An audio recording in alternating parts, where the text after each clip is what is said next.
প্রচণ্ড এই গরমে হালকা ফুলকা কিছু খেতে চাইছেন সকালে বা বাচ্চাদের কিছু দিতে চাইছেন, কি বানাবেন ভেবে পাচ্ছেন না তো? তাহলে অবশ্যই আজকের এই রেসিপিটি কিন্তু আপনারা দেখে নিতে পারেন। না চালের গুঁড়া, না ময়দা, না আটা, কোনো কিছু মাখামাখি বেলাবেলি ঝামেলা ছাড়াই চটজলদি কিন্তু বানিয়ে ফেলতে পারবেন।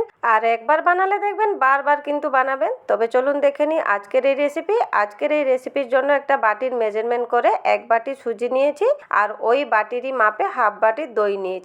এই গরমে কিন্তু দই খেলে শরীরও ঠান্ডা থাকে, আর আজকের এই রেসিপির জন্য দইটা দিলে কিন্তু খুব ভালো হয়, টেস্টও খুব সুন্দর আসে। এখানে দইয়ের বাটিটাকেও একটু ধুয়ে জল দিয়ে দিলাম। এরপর সব কিছু ভালোভাবে মিশিয়ে নিচ্ছি। আর মিশিয়ে নেওয়ার পর এখানে ওই সুজির আর দইয়ের মিশ্রণটাকে 10 মিনিট মতন রেস্টে রেখে দিব। এখানে দেখুন 10 মিনিট হয়ে গেছে, আর দেখুন সুজিটা ফুলেও গেছে। এরপর কি করব না, একটা গ্রাইন্ডিং জার নিয়ে নিব, আর ওতেই সমস্ত মিশ্রণটা দিয়ে দিব।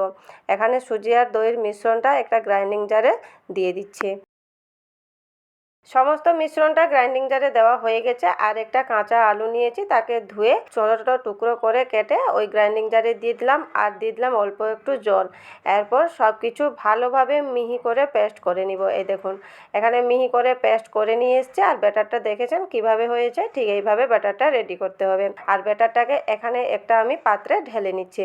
এখানে একটা পাত্রে সমস্ত ব্যাটারটা ঢেলে নেওয়ার পর এখানে বেশ কিছু পরিমাণ আমি সবজি নিয়েছি। সবজিটা সম্পূর্ণ অপশনাল, আপনারা আপনাদের পছন্দের মতন নিতে পারেন। আমার কাছে যতটুকু সবজি ছিল আমি ওইভাবে নিয়ে নিয়েছি। এখানে সবজির মধ্যে আমি নিয়েছি বাঁধাকপি কুচি, গাজর কুচি, ক্যাপসিকাম কুচি আর টমেটো কুচি। এরপর তাতে দিয়ে দিলাম হাফ চামচ জিরে, আর ঝালের জন্য লঙ্কা কুচি, আর নিয়েছি এখানে ধনেপাতা কুচি, আর নিয়েছি এখানে এক টুকরো আদা। আদাকে আমি গ্রেট করে নিয়ে নিচ্ছি। আর এখানে আমি পেঁয়াজ ব্যবহার করিনি, আপনারা চাইলে কিন্তু এখানে পেঁয়াজটা ব্যবহার করতে পারেন। এরপর 1 চামচ নিয়েছি চিনি। চিনিটা সম্পূর্ণ অপশনাল, তবে একটু দিলে টেস্টটা কিন্তু ব্যালেন্সে থাকে। আর নিয়েছি পরিমাণ মতো লবণ।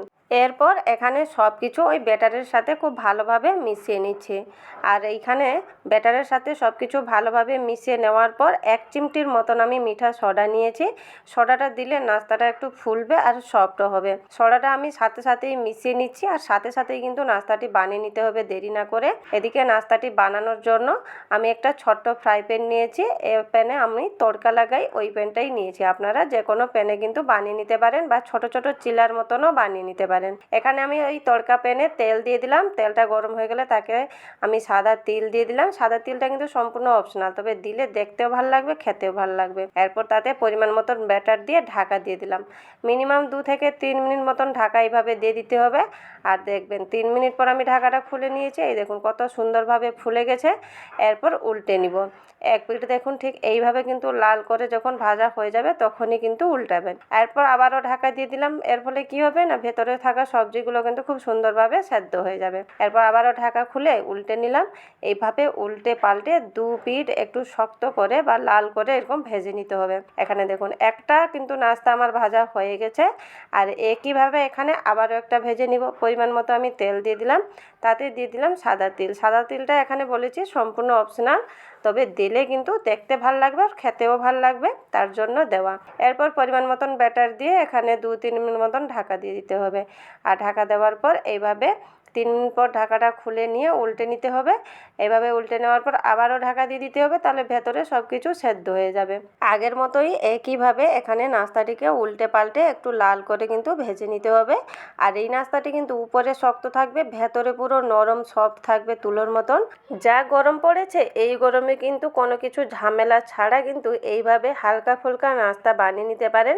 আর এইরকম অন্যান্য দিনেও বানিয়েও বাচ্চাদের স্কুল টিফিনেও দিতে পারেন। বন্ধুরা, আজকের আমার এই হালকা ফুলকা ঝামেলা ছাড়া এবং কম সময়ের মধ্যে বানিয়ে ফেলা যাবে এমনই নাস্তা রেসিপিটি কেমন লাগলো কমেন্ট বক্সে কিন্তু অবশ্যই জানাবেন। আর ভালো লাগলে চ্যানেলটিকে সাবস্ক্রাইব করে পাশে থাকবেন। আর ফেসবুক থেকে দেখলে পেজটিকে অবশ্যই ফলো করে দিবেন। তবে আজকের মতন এই পর্যন্তই, আবার দেখা হবে নতুন কোনো রেসিপিতে। ভালো থাকবেন, সুস্থ থাকবেন।